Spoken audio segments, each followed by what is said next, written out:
DXDC RadyoMaN Report. Komportable ang dawat na ni host actress ug comedian Melai ang iyang ngipon. Bisan pa man og dili kini pantay ug dunay space in between o sagad nga ginatawag nga one seat apart. Atol sa Upland balik ngiti event sa usa ka denture care product, napangutana kaniya kung wala ba siya'y plano nga ipaayos ang iyang mga ngipon given the fact nga able na siyang mo-finance niini. Apan ang tubag sa komedyante mao nga malipayon na kuno siya.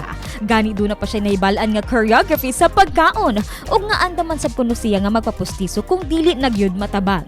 Batbat pa ni Melai nga it runs in the family tungod duno sab siya'y mga iyaan nga susama kaniya nga small, medium ug large pod ang pagtubo sa ngipon. Saysay pa ni Cantiveros nga tungod sa kawadon wala siya makasway pagpakonsulta sa dentista ug nga ang toothpaste kaniadto alang lang sa mga dato. Busa karon nga nasayod na siya nga importante ang dental health, gipaniguro niya nga mahatag kini sa iyang mga anak.